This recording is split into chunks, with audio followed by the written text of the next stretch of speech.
Groundbreaking innovation or the end of humanity? The debate about artificial intelligence and its impact on our societies has become increasingly divisive. So, as AI becomes more integrated into daily life, influencing everything from the information we consume to government policies to warfare, what's really at stake? An UpFront special.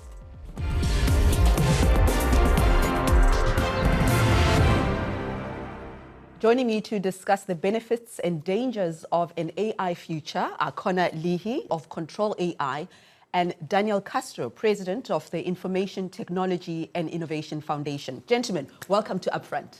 Thank you for having us. Thank you. Connor, I'm going to start with you. You've consistently warned about the risks of artificial intelligence. In fact, you describe it as a geopolitical security issue. You've also called for a pause in AI development and said, quote, "I expect that the point of no return is pretty soon." That sounds very ominous. What do you mean by that? And what is it about AI that brought you to that conclusion? So AI is the most powerful technology we've potentially ever seen.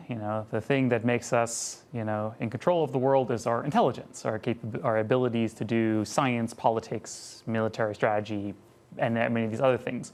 And what we've seen is this rapid improvement of these technologies to independently and autonomously do all of these things and more. And so in 2023, Nobel Prize winning scientists, top AI experts, the CEOs of many of the top AI companies themselves all signed a letter saying that the mitigation of the risk of extinction from AI should be a global priority alongside other societal scale risks such as pandemics and nuclear war. The threat here is from what is generally called superintelligence. These are AI systems that are vastly smarter than humans and fully autonomous. If we were to build a single such system and we were not able to control it, which we currently have no idea how to do, we do not know how to control things that are smarter than us. We don't even know how to fully control our AIs that exist today. Well, very quickly, we would have billions or maybe trillions of copies of these systems running around without our best interests at heart. Daniel, help us out here. Is Connor being melodramatic? Does he have a point? Is it even practical to suggest a pause in AI development at this moment? Yeah, I think where we agree is that AI is a transformational technology. I think that's clear. But there are questions about the path of acceleration and where it's going. A lot of people signed this letter in 2023. They wanted a 6-month pause. They were basically wrong then. They said that it was on the cusp, and it wasn't. This idea of AGI.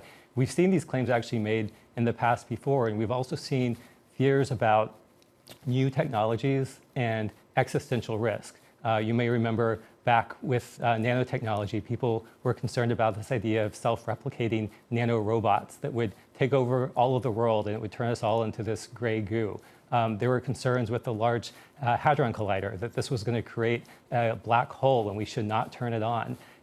Many stages of scientific progress, we've seen these concerns, and you have to look at the evidence. There are many also experts who did not sign that letter. In fact, many more did not sign the letter than, of course, signed the letter. You have folks like Andrew Ng, who is the co-founder of Google Brain. He said worrying about superintelligence is like worrying about overpopulation on Mars. It's so far out, this is really not something we should be focused on today.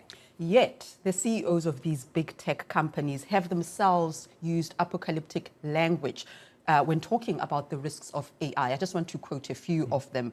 Dario Amodi, the CEO of Anthropic, said there's a 25% chance the future of AI will, quote, really go badly. Elon Musk has said that there is some chance that it, quote, could destroy humanity. Sam Altman, the CEO of OpenAI, has called AI an existential threat and said the worst case scenario would be, again, quote, lights out for all of us. That's very scary to me. This is disturbing language coming from the very people who are in charge of this technology. How do you respond to that? Well, again, there's plenty of others who are saying the opposite. You can look at folks like Mark Andreessen.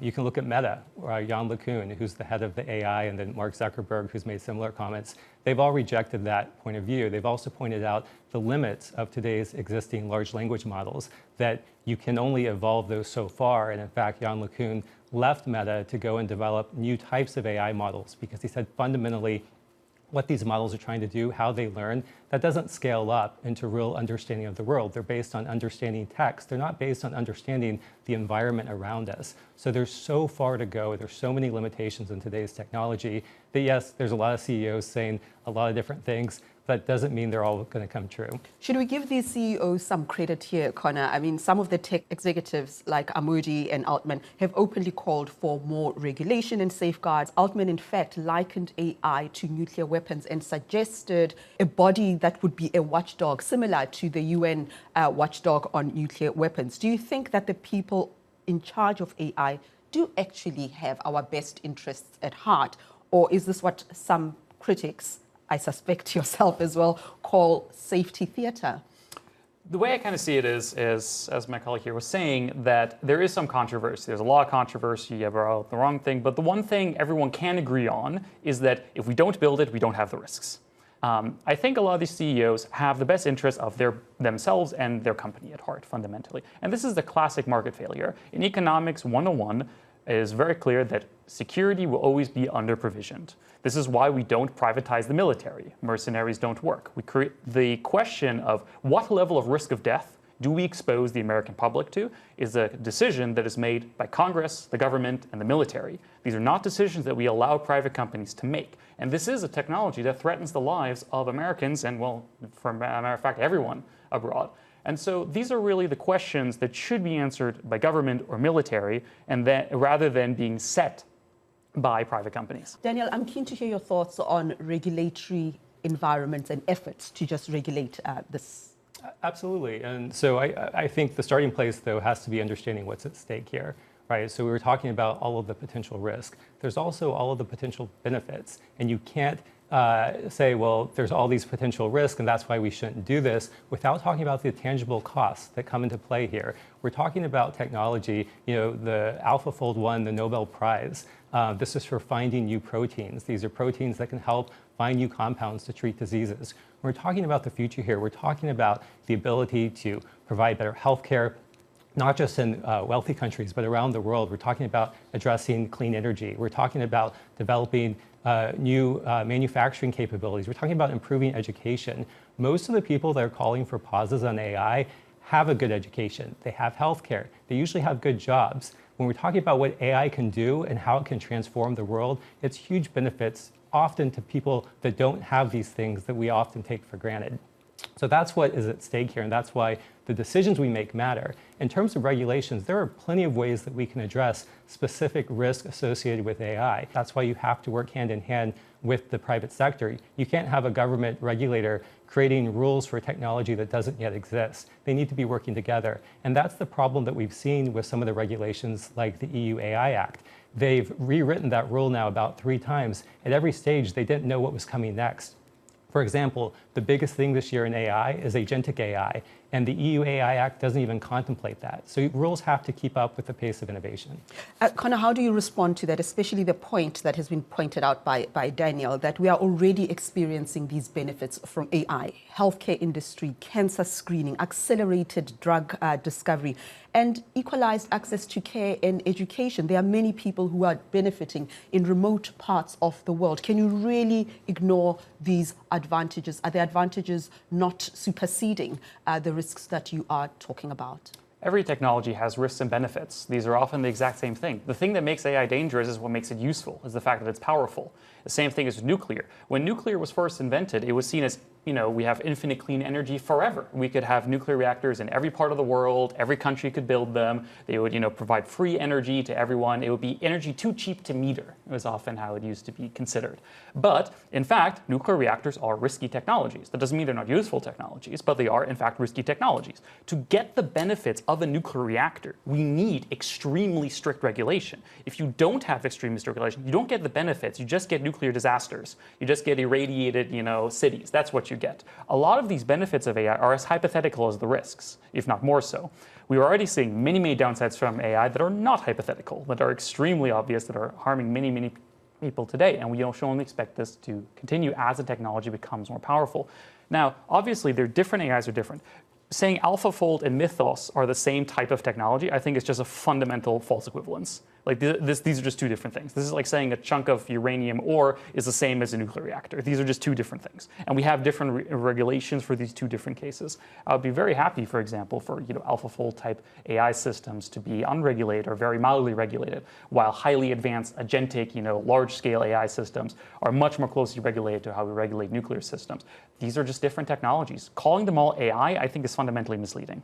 I'd like a response to something that Connor implied earlier about how much control and trust we place in these big tech companies. I mean, companies like Apple, Amazon, and Microsoft generate more revenue, more profits than the GDPs of entire nations combined. Should we be worried about entrusting our collective future, our well-being, to unelected Silicon Valley oligarchs? Well, they are, of course, unelected, but they're still under democratic control. In fact, I think one of the reasons that a lot of people in the West want to see the US-led AI ecosystem thrive is because it is under a set of rule of law that might not exist in other parts of the world. And so, seeing these companies and seeing the safeguards that they're putting in place today, I mean, they're investing more in AI safety than anyone, even more than the governments. They're thinking about what comes next. And we have to remember that it's not just the CEOs that are kind of often put up and villainized. I have my own thoughts on billionaires. But these companies are made up of tens of thousands of workers. These are our neighbors. These are our friends. These are the same people we go to school with.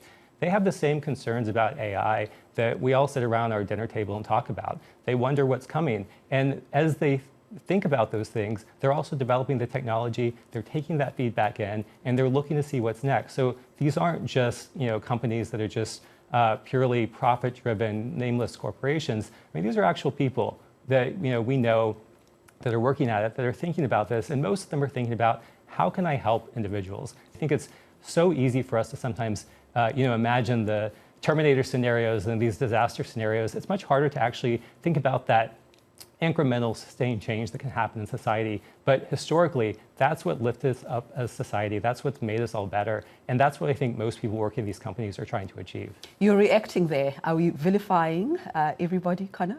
These are the same people who did social media. These are the same people who have, betrayed the trust of, our people, our country many, many times over the last decades, who have turned the utopian vision of the early internet into a dystopian, world of surveillance, of, advertising predatory gambling products, many things, AI products targeting children, and lead to unbelievable mental health crisis. Just these are the exact same people. Like fundamentally, it's just such a Pollyannish view of the world that somehow, if we just let the people who are willing to compromise the most on safety, the ones who are willing to cut the most corners to get ahead in a market, if we just let the market go however we want, this will somehow lead to good outcomes. But we've learned throughout history, throughout standard economic theory, that this is just not how things work at all.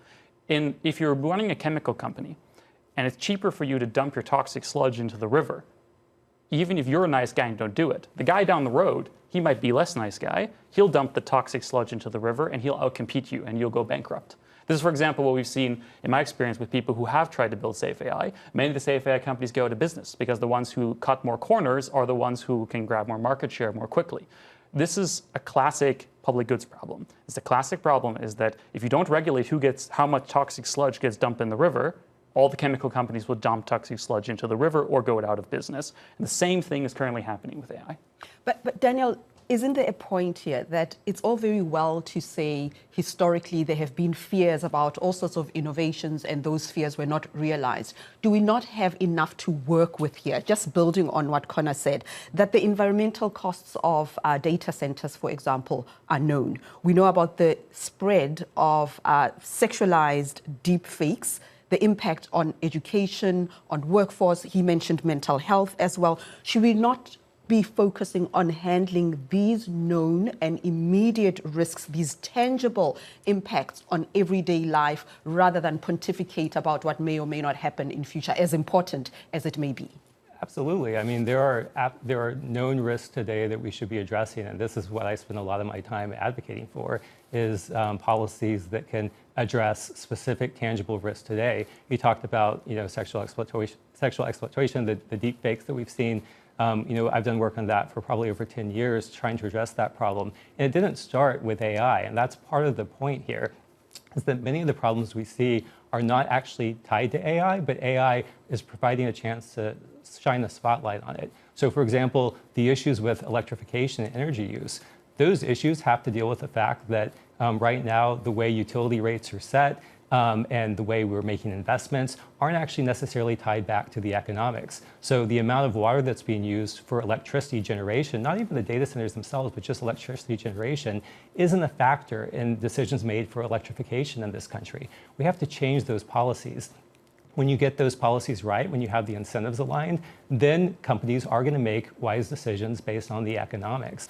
Daniel said something important, that it's not just these big tech CEOs. There are workers there. There are individuals who are our neighbors, our relatives. I also think about where I come from in South Africa. Young people are trying to innovate and get ahead of the game, create some employment using AI, so the positive benefits of it. You are German, and you've drew a rather chilling analogy where you've drawn comparisons to the employees at big tech companies to German workers during World War II, that they were knowingly or unknowingly participating in facilitating the Holocaust through working for whatever sectors. This is an extreme analogy. What are you saying about the role that individuals should take? Should they take personal responsibility, those who work for these companies? My father's American, I was born in America, but my mother's German, and so I've been exposed to both cultures. And one thing to say about the Germans is that they're very nice people. They're very normal people. You know, you talk to the Germans, including older German generations, and they're very normal people. But they did some pretty terrible things in the past. And I think the shocking thing about this history of Germany is not that Germany is somehow uniquely evil. It's somehow some uniquely strange scenario, but that this can happen to anyone. That anyone, any normal people, just going to their work, going to the job every single day, and you never do anything particularly bad. You're just making trains run on time, right? It's nothing out of the usual, and yet still very bad things can happen. So this idea that if a bad thing was happening, you know, workers wouldn't do that or whatever, it's just historically, that's not how things do tend to go, you know? The main playbook of people from industry lobbying groups is to simply spread confusion, is to simply make things complex, that there are many considerations. Think of the benefits, think of the downsides, think of the workers, think of things, just so many things, think of so many things to distract from the fundamental issue that we are not in control. There is no democratic oversight here. There is more regulation on selling a sandwich than there is on AI right now, than there is on, say, building world-altering superintelligence. I've talked to these CEOs. I've had Demis over for dinner at my house. I've talked to Sam Altman many times. They're all pretty nice people. I don't want to, you know, whatever. But fundamentally, also they believe that if they build superintelligence, they think they can live forever. They think they'll cure all diseases, they'll cure aging, that they will be in control potentially of the whole world. That I often talk to these engineers, these workers, I know many of them at many of these companies. Many of them look forward to disposing the US government once their company and their AI is powerful enough to outmaneuver the US government. They say this openly at parties. This is not a hypothetical thing, right? Some of them write about it in their blogs. And this deep underlying libertarianism that the government is or the people or democratic oversight is a hindrance. It's something you have to overcome or delay. And I think this is a very bad future. This is not what we want. I do want to get both your reactions to another contradiction, the stated ethics versus the political reality. There does seem to be a contradiction in how these companies position themselves publicly versus how their technologies are ultimately used for. For example, Peter Thiel once warned that surveillance AI was, quote, communist totalitarian technology, yet we know that his company, Palantir, is instrumental in surveillance, helping ICE identify people to be deported. There was recently a manifesto that they've released as well, talking about government surveillance, amongst many other things. So how do we reconcile these contradictions? Well, I think in all of those cases, you have to look at you know, who are we electing to run our government and what policy positions we're advocating for. That is not, you know, whatever positions we have as a country, what we do as humanity, we're going to be using technology to achieve those aims. I don't think we stall policy objectives by saying we're just going to take away the technology. We have to stall objectives that we disagree with. If we don't want a totalitarian government, if we don't want surveillance, those have to change in the, you know, people we elect to run office and in the decisions they make. Whether they have technology to assist them isn't really the fundamental question there. I think that's true in many of these areas, including with warfare. I mean, when we're talking about AI being used in warfare, I mean, there are plenty of ways it could be very beneficial. It could, reduce, civilian casualties. It could reduce collateral damage. It could reduce fatalities of soldiers. It could be used to improve healthcare for them. There are so many potential benefits. Yet at the same time, obviously, if there was, an aggressive military adversary to the United States, I wouldn't want them to have AI. I would want the United States to have it. But where do we go from there? We don't want to see that conflict. And in many of these cases, AI doesn't really change what we're doing, but it does hold up a mirror to society and ask us to think hard about the choices we're making. There's a lot that Daniel said there. I do want to get your reaction to the contradictions that I stated, but also he took us into the integration of AI into militaries and war as something that can be positive and save lives. Your thoughts? Control AI as an organization doesn't take a position on the military use of AI. In my personal capacity, the way I see it is that providing the best technology and the safest technology to our warfighters is a top priority for the United States. I think it is absolutely essential that the United States stays at the forefront of military capabilities to, continue to have the kind of peaceful, and democratically led regime that we've enjoyed for the last decades. That being said, that does mean that we need to develop and deploy technology that is safe. We don't allow Lockheed Martin to develop the F-35 in San Francisco downtown in unsecured data centers. We don't open source the development, the blueprints of our atomic bombs. That would be ridiculous. And so I'm very open to the idea of, potentially companies like this developing, military AI products. But then, okay, let's treat it like a munition. Where are the ITAR restrictions? Where are the, classification? I'm very open to this. But this is not what's happening right now. Like right now, these companies are following no form of arms, treaties regulation. They're not forming, none of their data centers are skiffed. There's no level of classification here. Nothing of the sorts, right? These companies are not fundamentally loyal to the United States. They are rogue actors, as you've said previously in a degree. They are more like rogue nation states than they are like a part of the United States.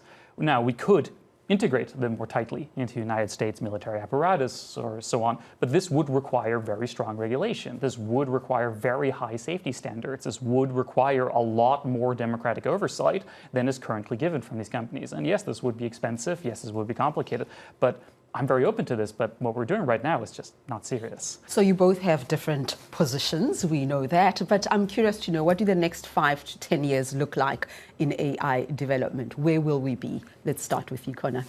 I expect things will continue as they have so far, exponentially. Even 6 or 12 months ago, it was unthinkable to have fully autonomous AI agents running around doing human-level tasks. It is now the case that, as someone who has run a tech company before, there is zero, and I repeat, zero, reasons to hire a junior engineer. There is no single task a junior engineer can perform on a computer that an AI agent can now perform much easier, more effectively, faster, and much, much, much cheaper. There are still some that senior engineers are definitely better than AI on, but will that still be the case in 1 year, in 2 years? I expect not. I expect then, as things continue, AIs continue to get exponentially cheaper. They get exponentially more effective. They don't complain. They don't unionize. They're much easier to use than humans across many tasks. I expect these systems to continue to get weirder, harder to control. Because as AI systems become more powerful, it's important to understand they become harder to understand, not easier, because they're more like grown rather than written. They're neural networks. They're not normal software that are written line by line. So we don't really understand what's going on, and we're understanding them less. So I expect in a couple of years' time, we will have systems that are faster, cheaper, more universally intelligent across the space, more autonomous, and we understand them less. The next 5 or 10 years, Daniel? I think progress is actually slower than we usually anticipate. You can think back to the COVID pandemic. It took that global shock to the system to get people to figure out how to do video conferencing. It's actually really hard to make change. And so I think the technology will continue to make pace. I don't think it actually grows exponentially. In fact, in many of these areas of development, we're seeing a plateau effect where we're reaching kind of the end of the life cycle of some of this. We're also seeing some of the real challenges of how do you deploy this at scale because of the cost and the economics. At the end of the day, it has to be worthwhile to someone to pay to build this technology and pay to use it.